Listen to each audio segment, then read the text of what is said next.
Oh god, I can't even click us.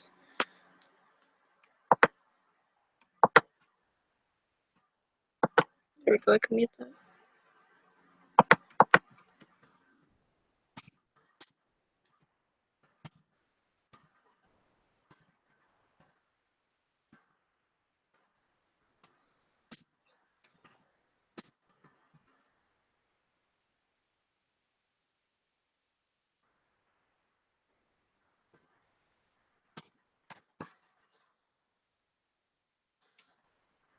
Ah, hello, Flower Girl 135 and Zuzu Mimi 11. Zuzu Mimi is cousin. Yes, cousin. Guys, go to this link if you want to join the roleplay. Homestuck roleplay.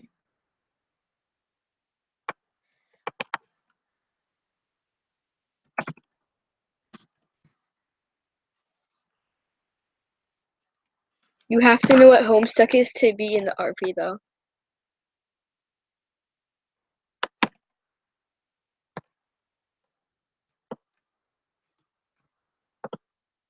I hope you know what a Homestuck is, because yes, I need more people.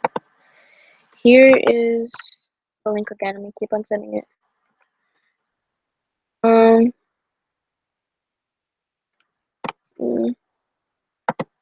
Yeah, we're gonna start the roleplay when enough people come. We at least need Pfeffery, Equius,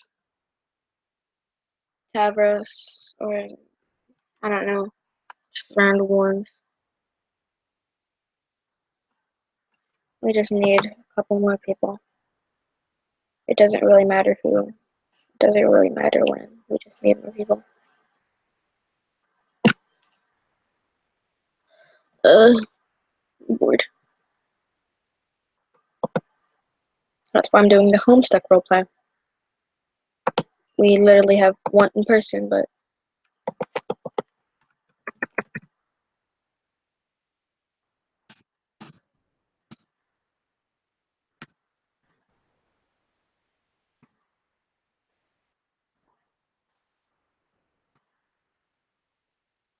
nice. It takes me 5 years to write because reasons.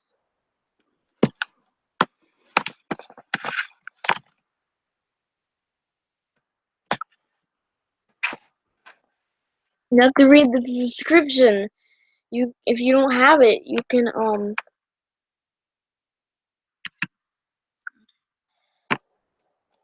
hold up.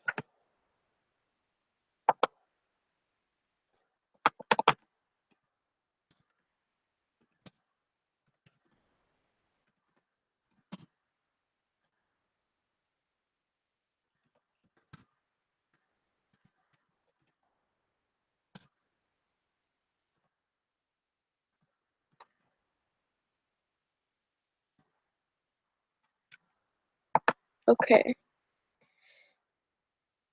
Okay, bugs. Why is there bugs on my computer? Okay. I hope you can join because we need people. But you have to know what Homestuck is now. What you don't have to. You just have to literally just be someone and roleplay. I just don't even care anymore. I just want to roleplay.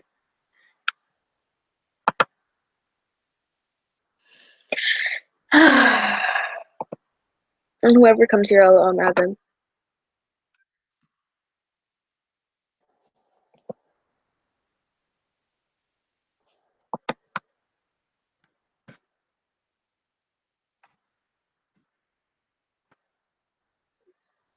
I am Car Kitty.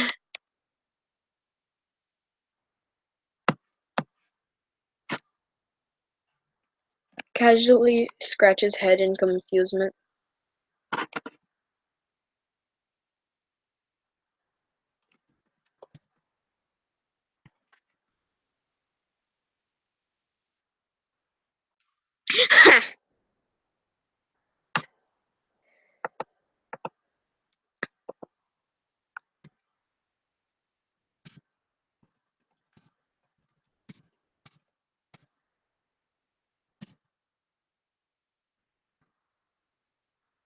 Sorry, I'm never on my phone. I'm always playing Animal Jam or going on Discord.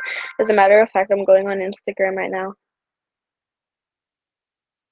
Okay, now I forgot how to do this. How do I talk to people? Congrats, I'm dumb.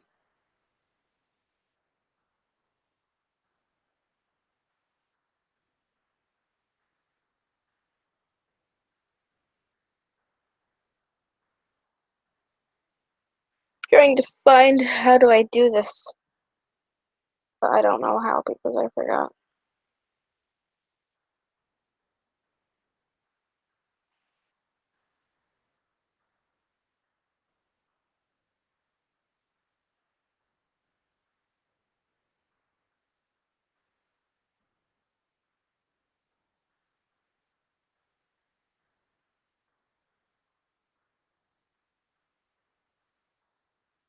How do I turn it on? Hold up. Oh, okay. I am still trying to get more people, and I will. Yes. Okay.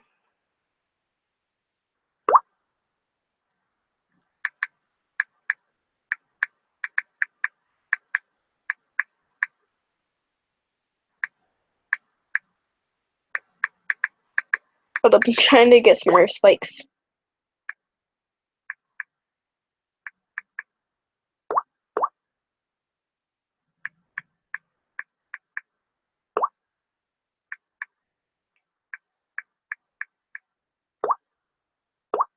When you're trying to win spikes.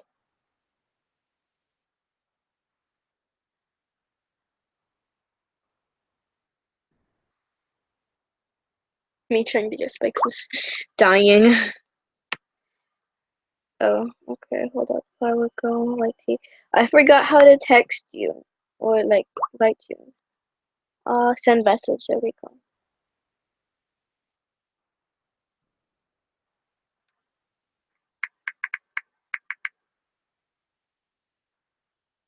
Okay.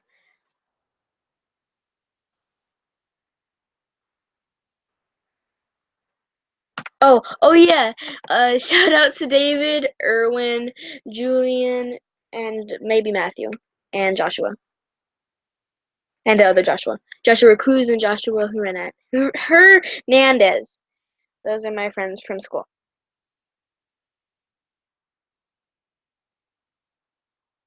There you go. Are you happy, David? I gave you a shout out. I'm sorry I forgot to. I'm dying. David, I'm dying inside. I'm on Instagram and I'm trying to gain my subscribes faster, but I can't because I'm so lonely. That sounds like I was about to cry right there. No, I can't cry. Uh, gasp. You know what? I'm turning this into a guy. Hold on, let me just. Here we go. Hey, I'm trying to click stuff. And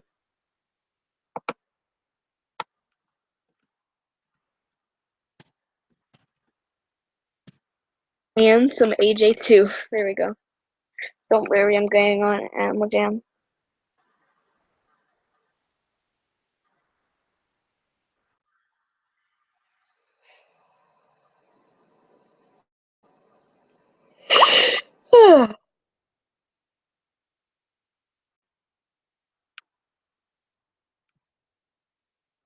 I'm sorry, I'm just crying inside.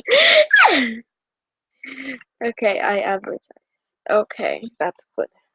I am happy. I guess I don't know. Playboy streaming HTTPS. The link. That is the link. Spread the word. Thank you.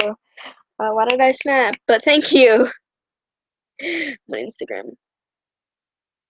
I'm advertise myself. I got surprised. I was like, "Whoa, what did I hear? 23?" I was like, "Wait, no, I'm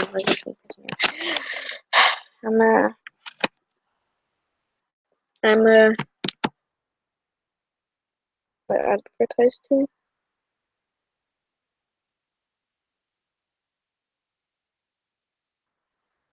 Here we go.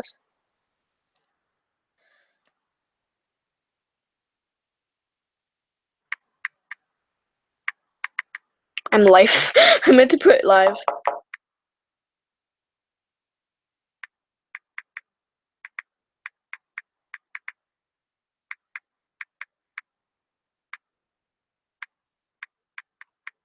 I forgot my own username. I'm crying. Okay, I have to have the AJ together with the thing.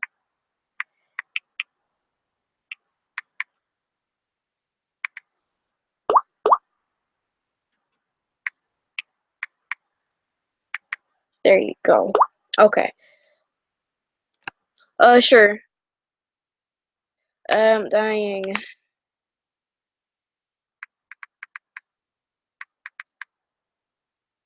There we go. And I just advertised myself. Yes, I'm dying. Hold up, I'm going on Animal Jam. If you guys have a computer, play Animal Jam, yay.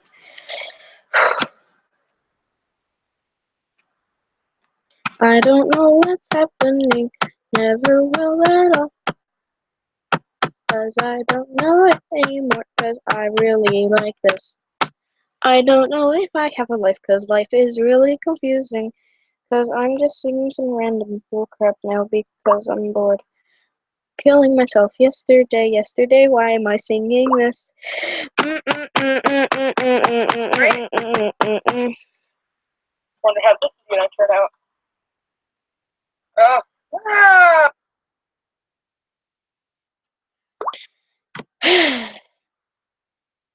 Exit out of these random commercials. No. Trapped in the wall of my hand. Are you trying to? No, you're not going to escape. No. Oh god. Sorry, I'm watching a video. I don't even know what this is. It's a type of bug. That's on his back.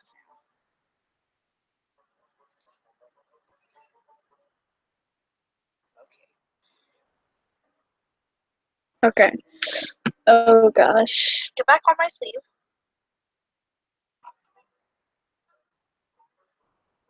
Stop, Cookie. Stop. I'm talking about Khalees, which is the girl behind me right now. Oh gosh. They don't want to go with me, so I just tell them to go away. Where'd that ant go?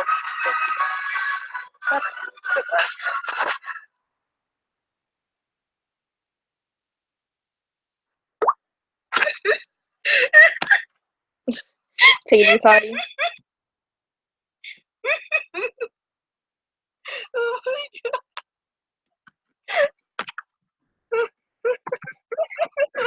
Oh god, I'm scared. Commercials. I already gave you a shout out, David. Shout out to David 100 more times.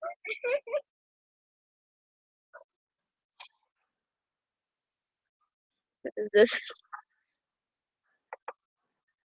What is stay something or you'll have bad luck or something? I don't know. Is this just my live stream? I think it is. I'm not too sure because I don't know what's happening. Yeah, it's just my live stream. That is it.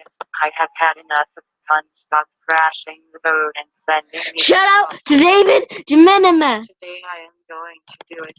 Today I am. Congrats to going David to on your new haircut that you never SpongeBob. had because David, you are David, and I know David because you go to my school. That's us, David. Hello, this is. Get in the boat, SpongeBob. What? Get in the boat now. Get in the boat now. Okay. Yeah, there's like this in my hands because I'm dying. Trans harder for life. Casually recycles unwanted rares. Casually recycles. It's Gamzee, by the way. Where are we going? This is.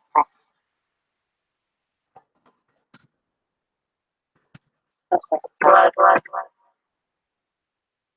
are we going? Wait and see.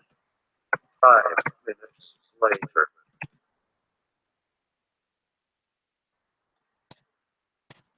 We are here. Get out of the boat. Where are we? When am I going to drive? Get out of the boat. Gosh. Okay. Oh golly. Look at that jellyfish, SpongeBob. That's a fabulous jellyfish. Yes, that is a very nice jellyfish. Exactly. Oh god.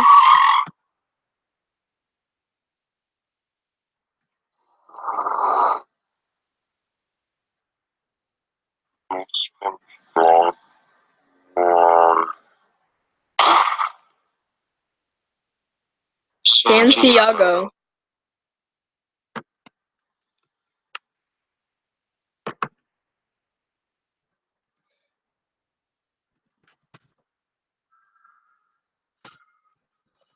Hey, SpongeBob, can you give me a few nuts?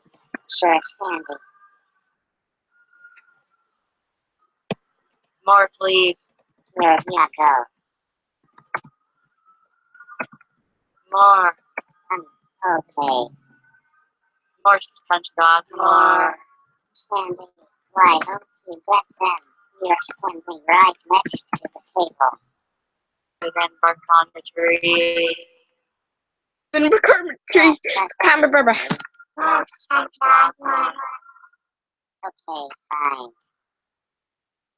More. There are no nuts left. You ate all of them. Not all of them, SpongeBob.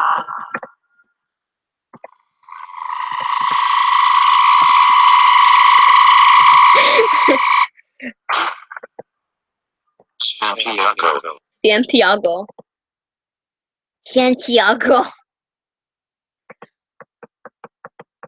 No cry. Oh, there you go. You're welcome. To bring my best friend SpongeBob back from the dead. I am going to lead a sacrifice, but who will it be? I'm lying. Squidward. Squidward. What? Come with me, Squidward. Follow me now. Poor Squidward. Okay. What is this? Nice. Hello, Patrick. I did it. I've got my best buddy back. Yes, and now you must die. Hello. Now I need to kill everyone else in Bikini Bottom. Nice. Wrong button. Santiago.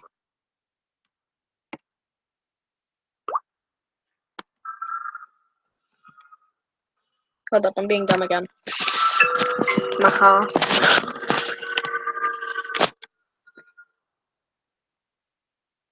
Hello, No problem. package. Can I go spam your stream? Please, mommy, please. Yes!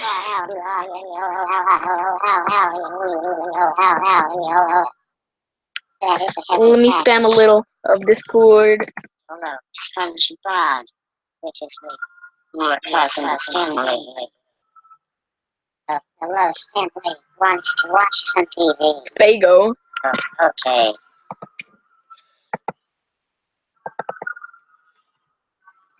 I have tomato. My favorite food is tomatoes. Tomatoes are the best. I eat them every day. I love Fago. Oh no, I broke the TV. You stupid sponge. Now you must die. You stupid sponge, now you must die! Shoot! Hello, SpongeBob. Not too bad, he shot him too. Oh. Santiago. Santiago. Too bad he killed Santiago. Oh, too bad he killed me. Oh, too bad he killed all of us. Oh, the hash slinging slasher. Boy, do I love that SpongeBob episode. Thank you. You're welcome for the winner's millionth time, David. You're killing me.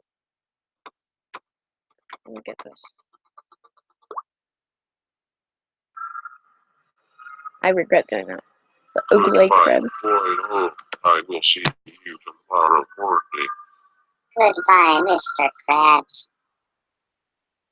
So I want to go home. No.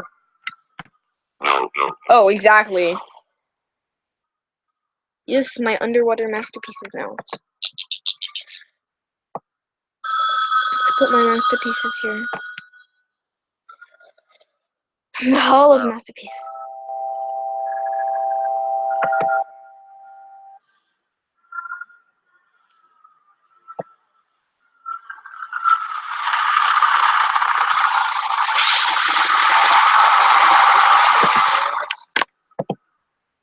The Hash Swimming Slasher. Oh no.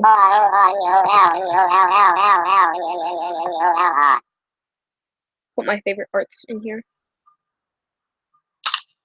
Santiago. Oh no! SpongeBob! Oh god, what the heck? Goodbye, boy. Oh. What the heck? He's cooking. And SpongeBob, whoa. Gary needs a bath.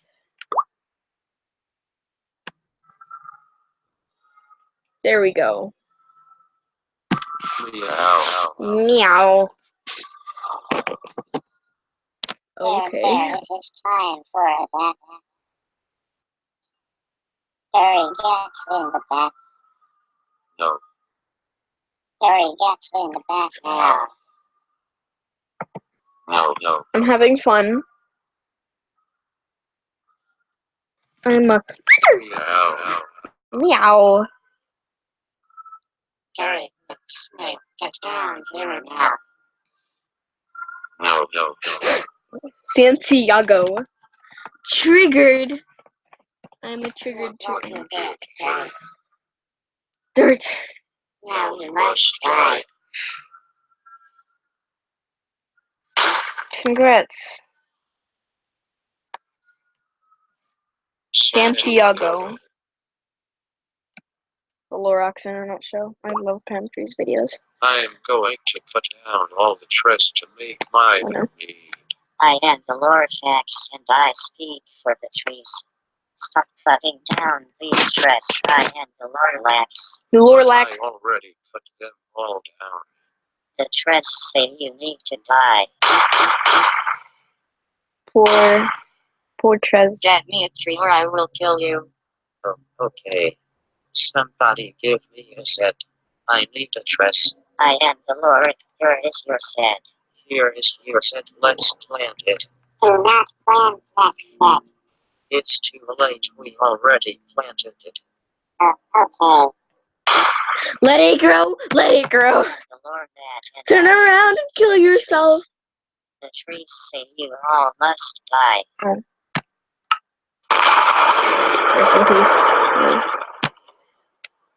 Hold up, I'm dying. Let it grow, let it grow. Turn around and let it grow. Santiago. The trees say I must die. Santiago. Santiago. Curious George in a nutshell. I'm dying. Oh, I am that's sad. yellow hat. And I am a monkey. Oh look, a monkey. Wait, did you just talk? No. Oh, okay. Wait. Did you just talk? No. Oh no. Okay. I broke something. You stupid monkey. No, you must die. Oh. You look stupid in that yellow hat. Now you must die. Santiago. Ooh. Okay. Today's going to be a good day. It probably won't be. Santa's get back in your circle now. Oh, Okay. Oh, What did you do, Samus?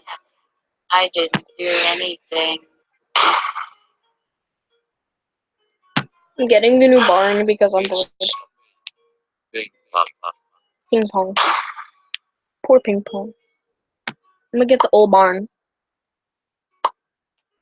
Hello, everybody. It is me, Joy. We didn't even know you were gone.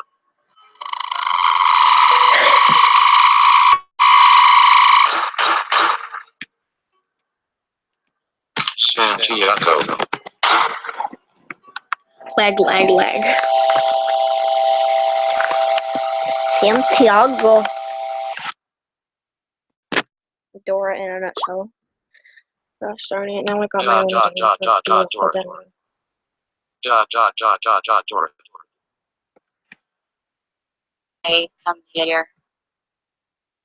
My grandma is dying and we need to go get some magic potatoes. I forgot what I was to save her. about to do. Okay. I have no idea where the magic potatoes are. We need to ask Oh, yeah. the map. Throwing montage? I am the map. I am the map. I am the map. I am the map. I am the map.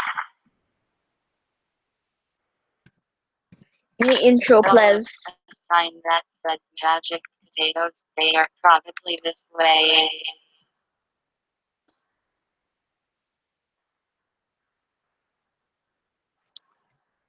Triggered. Oh no, a mountain. We are going to need mountain climbing shoes to get to the top of it. Let's look in the backpack. Are these the mountain climbing boots? No. Are these the mountain climbing boots? Yes. Oh no, Swiper stole them. Dora, why can't we just walk around the mountain? We could have had magic potatoes by now. Because we're tighter than bark on a tree. Okay. My gosh, let's make the barn look cool. Swiper. Dora. Swiper, no swiping. Oh, okay. Looks fabulous. Oh, yeah. Time to climb the mountain. Who are you? Santiago. Dora. Dora. Dora.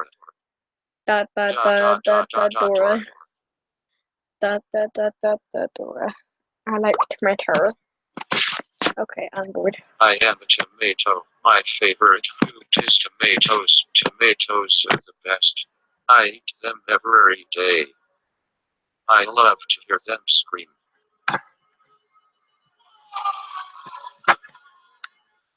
I am a tomato. My favorite food is tomatoes. Tomatoes are the best.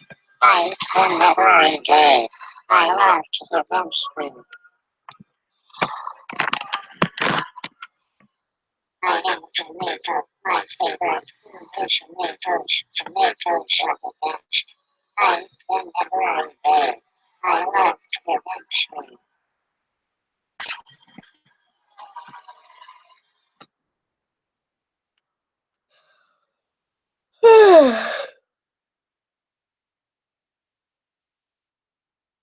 Making a weird noise now. Hi, I'm a dude. You've seen me before. At the dentist, in commercials, on your toothpaste. Have you ever stopped to think about what's in your What the toothpaste? heck? I mean, you think about what's in your food, and you think about what's in your cleaning supplies. But no one thinks about toothpaste. No one asks what Max or Ultra or Extreme are doing on toothpaste. I mean, what is Extreme toothpaste? And nobody thought twice Oh. of saccharin and artificial dyes and propylene glycol. Looks at SpongeBob other has been otter. entertaining us since 1999 AJ with his Wolfie clever Fox. jokes and lovable Oh. characters. Who couldn't love SpongeBob? It's such an awesome show, but sometimes when you watch SpongeBob, certain Oh, things don't hi. add up. Or rather, certain things do add up in a weird way. I'm So here dying. are 5 SpongeBob theories too good not to be true. There have been some theories that suggest that a Krabby Patty contains dying. real crabs, making Mr. Krabs a cannibal who is more than willing to sell out his own kind. It does kind of work since that would give the name Krabby Patty more meaning. Plus, we don't really see many other crabs in Nom Bikini nom. Bottom. This theory was confirmed when Nickelodeon posted the secret Krabby Patty formula online, which contains imitation crab. Even though imitation crab is not real crab, it's still made out of fish, which means that any of the fish that come to the Krusty Krab are kind of, well, partaking in cannibalism by eating there, whether they know it or not. 4. In the episode of SpongeBob where SpongeBob and Sandy do karate with each other the entire episode, it's actually a metaphor for sex. The episode starts with SpongeBob coming home, looking out for Sandy to do karate with. Why would Sandy already be in his house if they were not in a relationship? And Lol. just listen to this. Just a second. Safety first. And now, spin technique. Nice. Safety first? That's totally representative of Well. condoms. And SpongeBob announcing his special techniques? That has to be code for sex position. Even at the Oh. Krusty Krab, SpongeBob can barely get any work done because he can only think about karate with Sandy and sees her everywhere. In his mind, she even winks at him. Later in the episode, Nice. Mr. Krabs runs into SpongeBob and Sandy doing karate in the park. Just listen to what he says to them. Karate is poison your mind. It's poisoning their minds? That doesn't sound like something you'd say about karate. He even smells them like they smell like sex. And that mammals bit was funny too. It really does look like this entire episode was about sex. 3. There was always something a bit different about SpongeBob SquarePants, but what if the crazy characters are actually the result of nuclear testing from 1946? SpongeBob lives in Bikini Bottom, which according to Nickelodeon themselves is actually a part of the Bikini Atoll. And because they live underneath the atoll, that's how Bikini Bottom got its name. There was actual nuclear testing by the USA at Bikini Atoll way back in 1946, and during the testing, they set off numerous bombs to essentially see what would happen.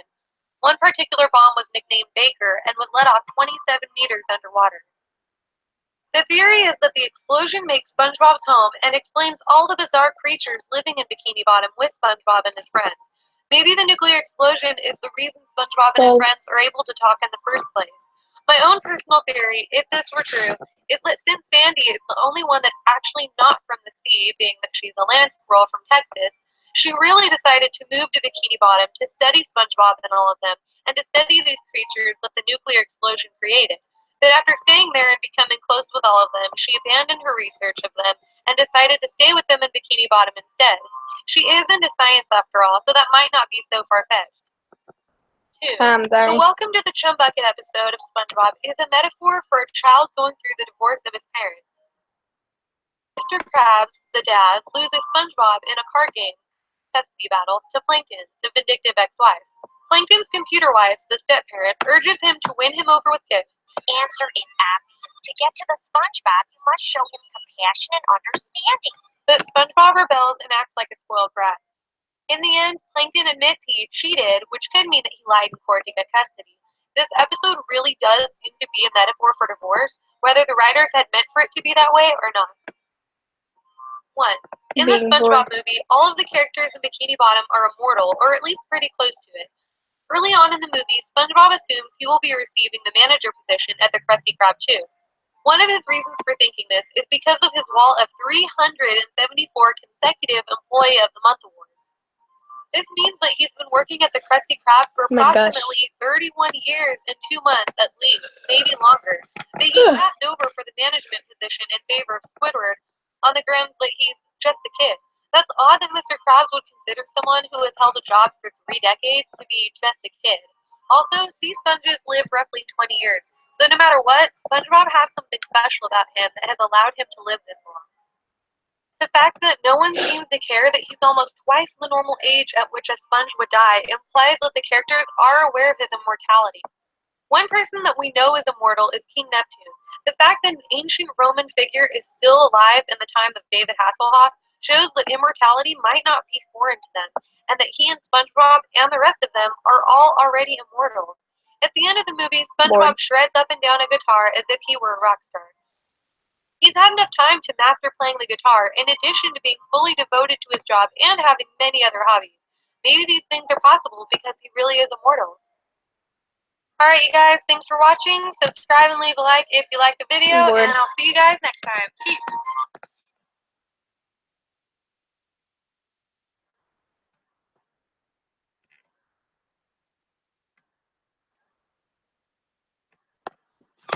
I'm dying.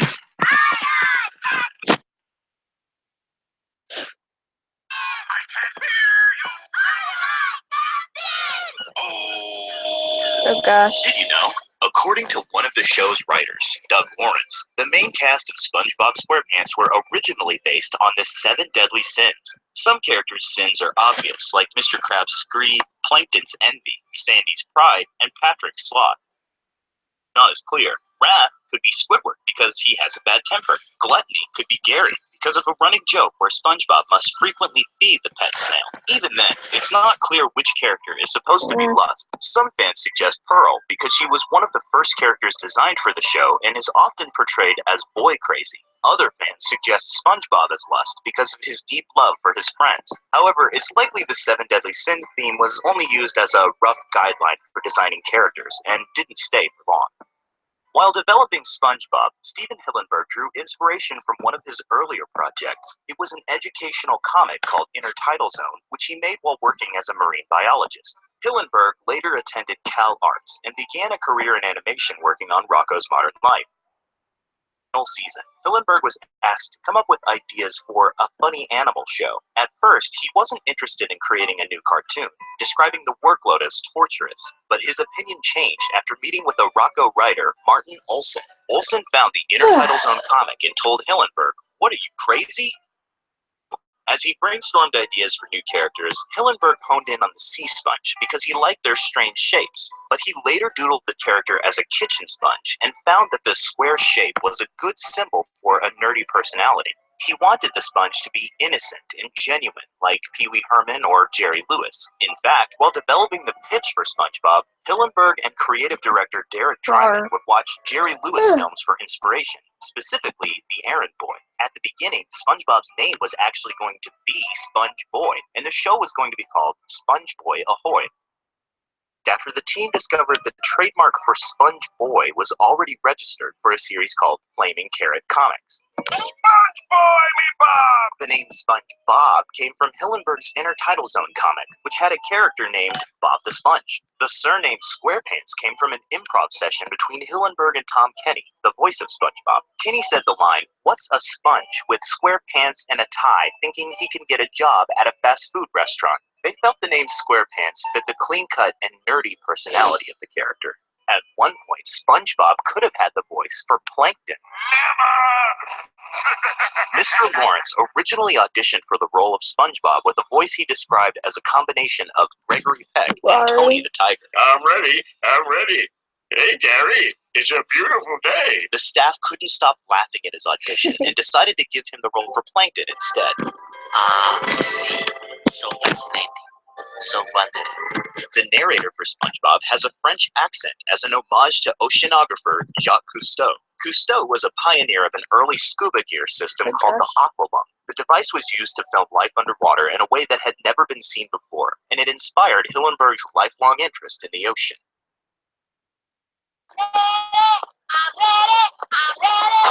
SpongeBob SquarePants. I'm ready. SpongeBob originally had an Motion, opening that I'm was ready. completely different than the one known today.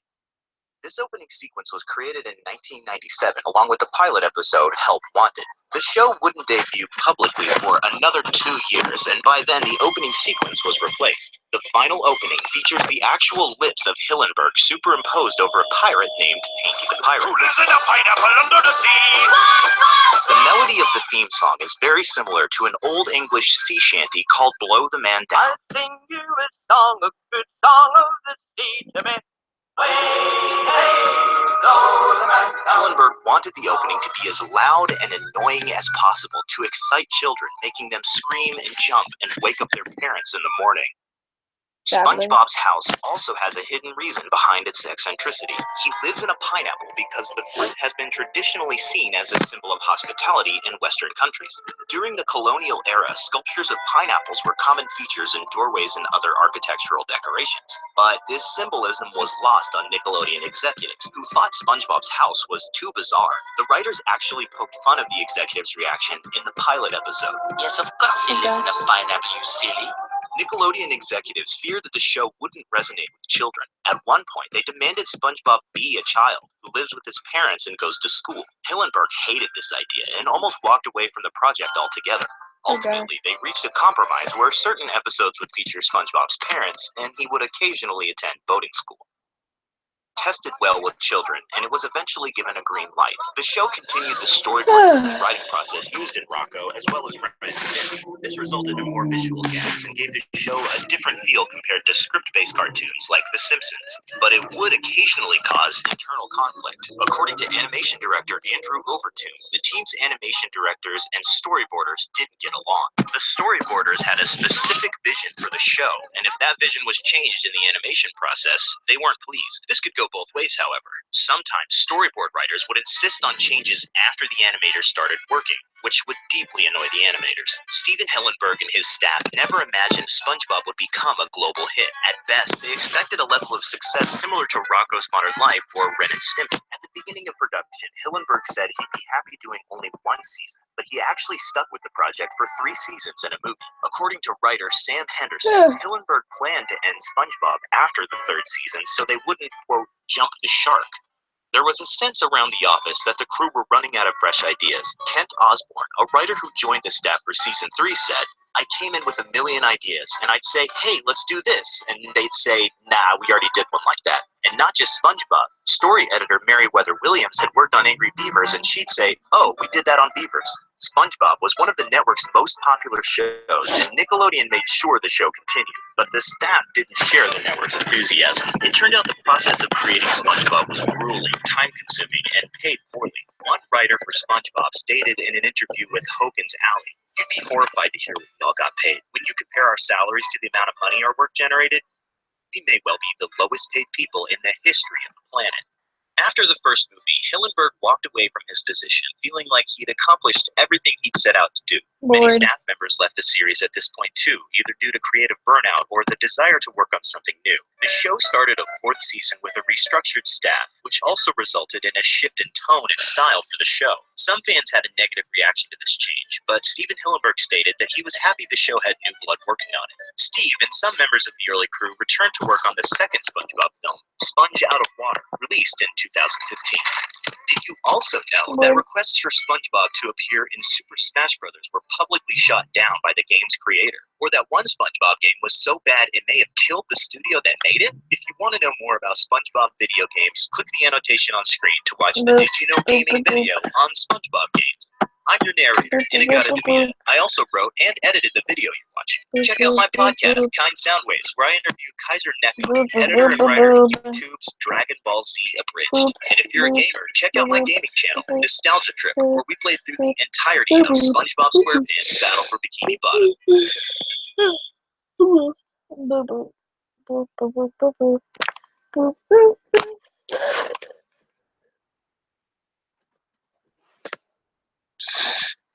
Ow. Hi, on the internet.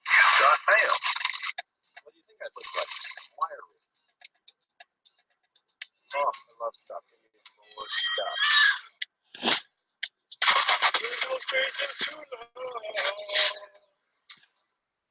I love that. Hi! I know a bunch of people who like that. Who's that? The internet loves what you're doing. So build a site in under an hour at GoDaddy. It's film theory, but every time MatPat makes a cringy joke, it gets faster. Just like the B-movie memes, which are 2017's most unbelievable trend. But for me, no meme is too strange, no internet trend too dumb. When it comes to exploring the dankest of memes, you might say, we are number one. We are number one.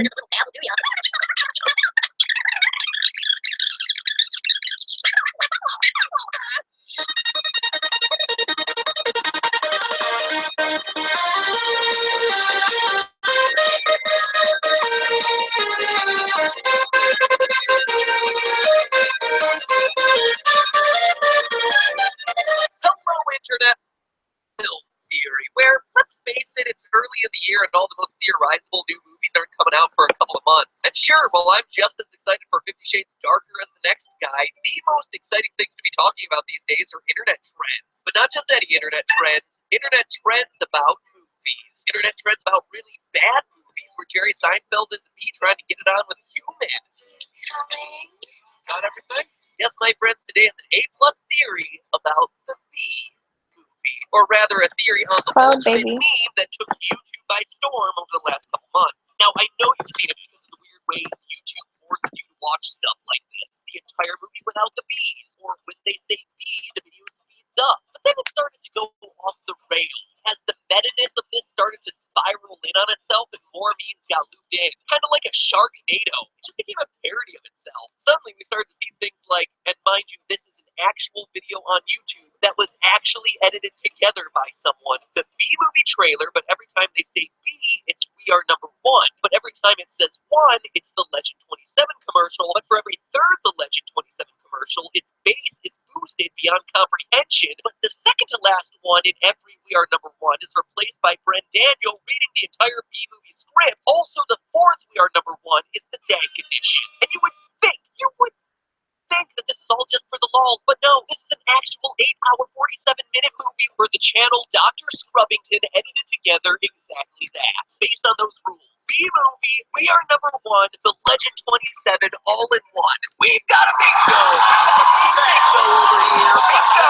The only thing it's missing is bottle flipping a dab in Harambe.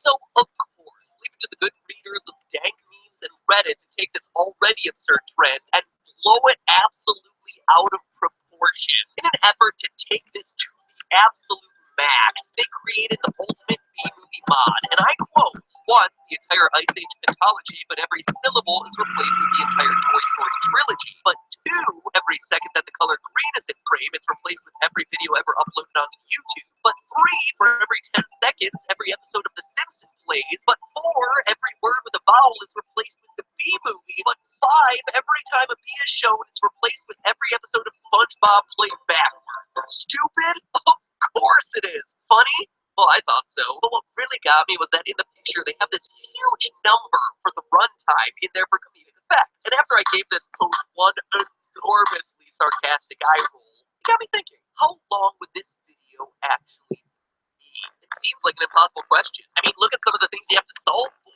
But impossible is my middle name. Matthew Robert Danger Impossible Patrick. And sure, there are some answers online in these Reddit threads, but did the math, and they are completely wrong. So just like a Lannister always pays his debts, so too does a theorist always show his work. And today is dedicated to determining the length of the longest, beamiest video ever conceived. Sharpen those number 2 pencils for some of the dankest math you've ever seen. So right now you might be reacting like this guy. Algorithms! Math! But here's the good news. Although this sounds really complicated, the math we can use to solve it all isn't hard. It's just a bunch of multiplication. Since we're just replacing something from one show or movie with something else, if we can calculate the number of times each replacement action happens, we can use good old multiplication to go from the inside out. Parentheses within parentheses within parentheses. Parentheses for when math gets meta. So as long as we're keeping track of our units, we should be fine. The bad news, though, is that we're going to be getting into the territory of really scarily large numbers. But hey, you can put a lot of big numbers into the TI-83 Silver Edition, of course, so we should be fine. Growing up, we didn't have enough money to buy the Silver Edition calculator. I was always really jealous of everyone who had it. Talk about your hashtag first world problems. Hey, but real talk, that one came preloaded with games, which was pretty sweet. Now, starting at the end of the prompt and working our way backwards makes the most sense because it has the simplest parameters. So to begin, we turn to the overlord of memedom himself, SpongeBob SquarePants. The original meme stipulates that the episodes of SpongeBob be played backwards, but as long as we're playing them at a standard speed, it's not going to change how long they are, so it's an easy number to find. At the time of this recording, we've been asked about the resident of a pineapple under the sea 205 times in all. Take out all the commercial breaks, and each episode is going to clock in at about 22 minutes or 1,320 seconds. The total time for the whole series then figures out to be 270,600 seconds, meaning that if you can give up sleep, work, school, and the toilet, you can actually catch up with the entirety of SpongeBob's misadventures in a little over 3 days straight. Spoiler alert, you still won't know the Krabby Patty's secret formula, but you might just get a chuckle out of the fact that Mr. Krabs lives in a place called Bikini Bottom. Bikini Bottom, edgy. Huh?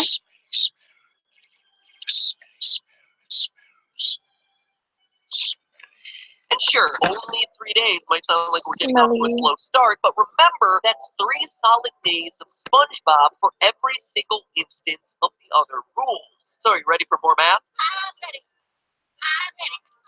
Math! I figured you might be. Let's continue. The next layer outward is the B movie rule. We play those SpongeBob SquarePants episodes every time we see a bee in the B movie. Now, in a shocking development, there are actually a lot of bees in the B movie. But here's where we have to start interpreting the meme a little bit. What does it mean by every time we see a bee? One run through of SpongeBob for every bee in every frame? That seems a bit like overkill. Instead, I opted for a slightly more conservative approach. Every second, a bee was in the frame throughout the movie. The runtime of B movie, if you cut out all the credits and the DreamWorks stuff at the beginning, is 82 minutes and 4 seconds. B movie without the bees, on the other hand, is a paltry 12 minutes and 28 seconds. Meaning that there are 69 minutes and 36 seconds worth of pervy bees looking to have an interspecies romance. Thank you so much, guys, for before. Oh, that? Yeah. That was nothing. Well, not nothing. Anyway. 69 minutes. I see what you did there. Completely by coincidence, maybe. I mean, what's the deal with bees trying to get it on with human women? Who thought that that would be a good idea at the box office? Am I right? Jerry Seinfeld? The guy who called YouTube the garbage can of content? Thanks to us that anyone even cares about that stupid movie of yours. Go have more coffee with comedians in cars. Anyway, that puts us at 7,136 seconds, or 7,136 times that we're going to have to play all those SpongeBob episodes all the way through. Well, actually, it's 7,136 runs of every SpongeBob episode for every one of our next rules. Every single episode of The Simpsons, but every word spoken that contains a vowel being replaced with a B movie, which is yada yada yada. That's another Seinfeld thing. You get the point by now. The Simpsons is currently in the midst of its 28th season and has aired 609 different episodes. So, how many cromulent words and big in each episode of The Simpsons? Well, we studied the transcripts of a few different Simpsons episodes, including ones with wordless montages like Last Exit to Springfield, as well as those with a lot of dialogue like Homie the Clown. The average number of words per Simpsons script was about 2,145. And because most words have a vowel in there somewhere, we just assumed that it was 100%. So, 2,145 times 609 episodes means 1.3 million words over the course of those 609 episodes. In other words, that's 1.3 million times we'd have to repeat all the previous conditions. And now we get to the big one. The runtime of all the videos ever uploaded to YouTube. You'd think, as someone who's lived and breathed YouTube for years now, that I'd have the inside track on this one, but no. This one I actually have to calculate out. YouTube keeps a lot of stats close to its chest. But using previously talked about statistics can give us a pretty darn good estimate. Projections from late 2015 claim that YouTube had 500 hours of video uploaded every minute, which would likely be even higher now with YouTube's continued growth. So if you take previous announcements from YouTube on its yearly upload rates, with my personal favorite being 2012's YouTube April Fool's video, which stated an hour of video is uploaded to YouTube every second. Wow, an hour a second? Oh my god, it's nearly 10 times that 5 years later. That is insane! And most of those minutes are B-movie memes, or 1,000-degree knife videos. Ooh, what's it gonna cut through this time? Oh, I bet it cuts through the shoe. Yeah, it did cut through the shoe. Ooh, I bet it cuts through the ice. Wow, a hot knife melted ice. No doubt. Speaking of 1,000-degree knife videos, it's like the only trend that's not being covered in this video. Get with it, 1,000-degree knife videos. Become meme-ish. Anyway, by using this graph and similar ones that list off average bulk time of video uploaded to YouTube every hour, broken down by the year, you get over 630 million hours of video that have ever been uploaded to YouTube. In seconds, well, yeah, you should probably just stop thinking about the raw numbers at this point and instead think about keyboard cast. One of the greatest talents to ever appear on this site across those 630 million plus hours. Next step to Toy Story and beyond. The 3 Toy Story movies have a total runtime of 4 hours, 36 minutes, and 40 scenes that kick you right in the feels. Random subscribers! Runtime of 16,561 seconds. Yes. Now, the rule here is that for every one of those seconds in which the color green is visible in the frame, this supersized meme repeats all the previously mentioned steps. And it's here that I have to make a bit of a confession. I did study all 397,464 frames of all 3 Toy Story Because honestly, that's what it would take with 24 frames per second and 16,561 seconds of movie. It's nearly 400,000 frames to explore. It just can't be done. But what I did do is take selected clips from each of the 3 movies, slow them down, and determine what percentage of time green was visible. It averaged out to be a staggering 84.6% of the time. And it makes a lot of sense when you think about it. Buzz has green on him, Rex is green, the army men are green, the aliens are green, the furniture is green, all the outdoor scenes with trees and grass are green, Sid's eyes are green. There is a lot of green in these movies, especially for Pixar. Am I right? Cha-ching! But seriously, that's why they're creating a 4th Toy Story movie, right? Shameless cash grab. I like money. Anywho, I digress. 16,561 seconds times 84.6% of seconds with green in them rounds out to 14,011 seconds in which the color green is in frame throughout the Toy Story trilogy. Whoa, we are almost there, guys. And last, but certainly not least, we have the Ice Age movies. Everything we've calculated so far is repeated for every there's one single more movie. syllable in all 5. Is that it? 5? There have been 5 Ice Age movies? Man, I missed a couple of those. Alright, so every syllable in each Ice Age movie forces us to repeat everything we've calculated so far. When I first started working on this episode, I thought for sure that this one would be the hardest one to calculate, but I was surprisingly able to get a pretty exact calculation by taking the transcripts, spoken dialogue only, for each of the 5 movies, cutting it into manageable pieces, and then running it through an automated syllable counter. Granted, the syllable counter couldn't recognize a few words like scraps, but it did give us the otherwise reasonable count of 34,085 syllables across the 5 movies. Oh, and with that, it's time to recap. We have the 270,600 seconds of SpongeBob footage repeated 7,136 times for every second of visible B's and B movie, which is shown once for every one of the 1,000,000. I forgot I'm still live streaming. 105 words spoken with the vowel in the Simpsons canon, which is then repeated every 10 seconds of the 630,720,000 hours of video that have ever been uploaded to YouTube, which rolls 14,011 times due to the green seconds in Toy Story 1, 2, and 3, which all play. Oh, thank you. I've been live for like 57 minutes and I forgot about that. I'm sorry, I'm just watching a video. And we get the drum roll worthy number of. Said the drum roll worthy number of. I'm not done. Seriously, where's the drum roll? Okay.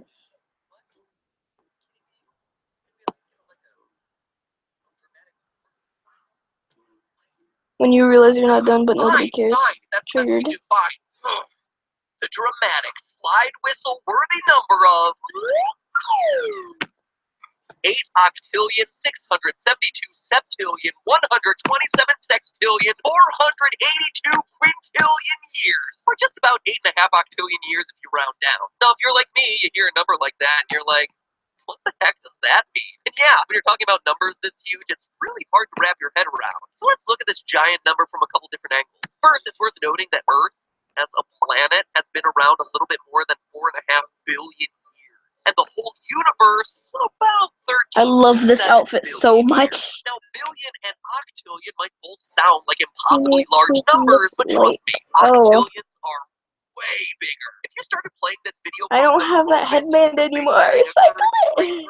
Today, you would be less than 1% of the way through the YouTube video, which would mean that you're on the first second of Toy Story and the first spoken syllable of Ice Age. Remember that there are 34,000 syllables of Ice Age to get through, and it took us from the Big Bang to now, and we're still only on the first one. Scientists estimate that the sun will explode in the next 4 to 5 billion years, thank God. taking Earth with it. So by the time the planet Earth ceases to exist, this video would still be going on. This is also around the time that the universe is supposed to die via heat death, so time and space will come to an end, but bad movie memes will outlive us all. So how do you illustrate the length of time that's truly longer than the lifespan of the universe? What is the best way to convey to you how long this video is? Let me put it this way. Let's say that we set up a race where one person sets out to watch this video from start to finish, and another person puts all of Earth's water into one giant eyedropper, and then tries to refill all those bodies of water one drop or 1 milliliter at a time. The person with the giant eyedropper would still win if they only put in one drop years. Ever tried to fill an ocean with an eyedropper? One drop every 5,000 years? It is gonna take a while. And don't even get me started on how long that damn video would take to buffer. But hey, that's just a theory. A film theory. And cut. I feel like it's that color.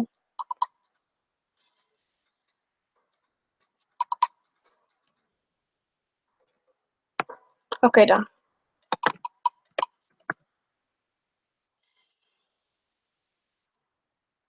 Oh gosh.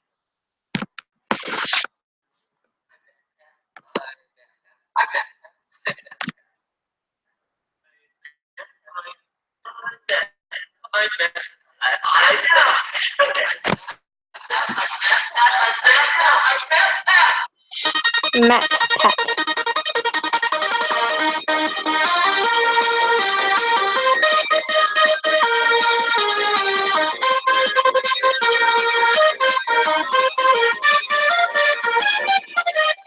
Hello, Wait, what color is her eyes? Welcome to Film.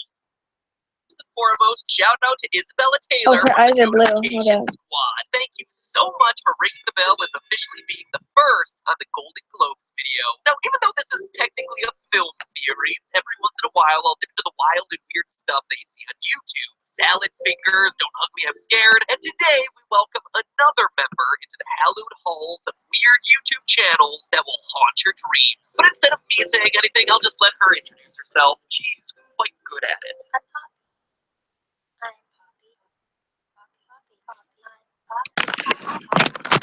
Oh, Alright, that's enough. really Get it. interesting. Point taken. In case you haven't seen this channel around on either Foods or Vine Bros, let me introduce you to an aspiring singer who has both a Vivo channel for her original songs and a personal channel where she posts frequent short videos of herself. And you might think that this sounds perfectly straightforward and wonder why this would ever merit a film theory instead of, say, I don't know, a third part of Doctor Who.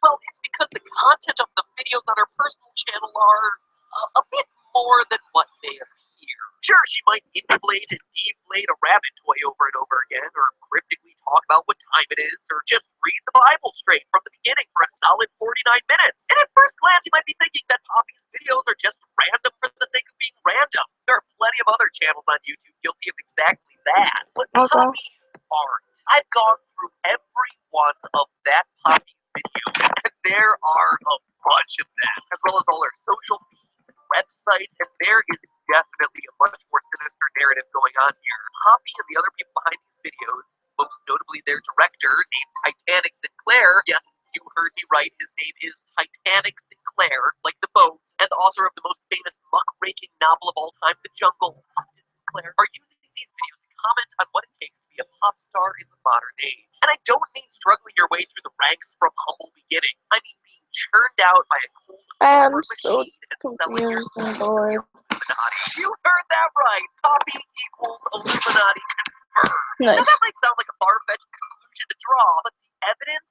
is there. So strap in, everybody, because the road to hell is painted pastel pinks, has a really catchy reggae beat, and occurs in 4 quick phases.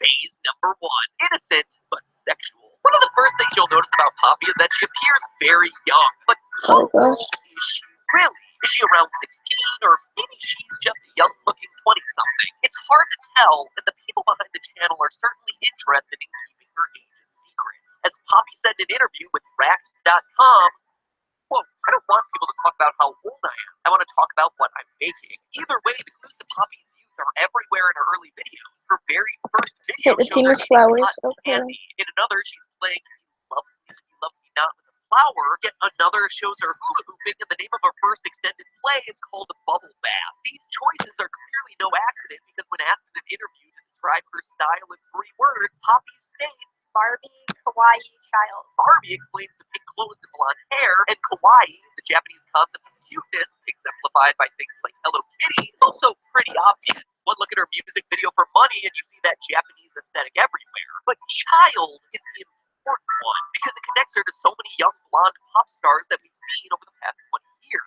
For comparison, consider Britney Spears. We're all probably somewhat familiar with 21st century Britney, the one who wore I'm a trying steak to. to the VMAs, made out with Madonna, and shaved her head. But I'm sure that those of you who can't tell a Gen X pen from an RCL Beauty can also remember late 90s Britney as well when she first hit the scene. In the video for her first major hit, Maybe One More Time, Spears' teenageness is on blatant display through her Catholic schoolgirl outfit, which of course comes with plenty of sexualization on its own. I mean, I've been invited to Catholic school dances before, and I have seen some pretty wild things at them, but those moves that Britney's doing aren't leaving any room for Jesus. Now, those early days, she was an undeniable Price? sex Do you mean symbol, but in price? interviews would outright deny it, telling Esquire in 2003 that if you want me to be some kind of sex thing, that's not me. Are you sure, Britney? Because she said this to a magazine that ran pictures like this of her next to the very same interview. Yeah, because all the innocent girls I know are doing photo shoots topless, pulling down their panties and covering up their private parts with giant strands of pearls. What did you think those pictures were for? It's not sexual, it's just artwork. Dear Britney, when the lyrics to your big song outright say, I'm not that innocent, forgive people for being a little skeptical when you say that you Oh are no, the other so person's gonna win because they look innocent. so That is cool. all I'm saying. But back to 2017.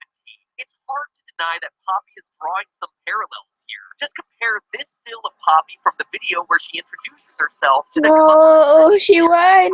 album. We're literally wearing the exact same thing except for the thing on our backs. Did, albeit in subtler ways.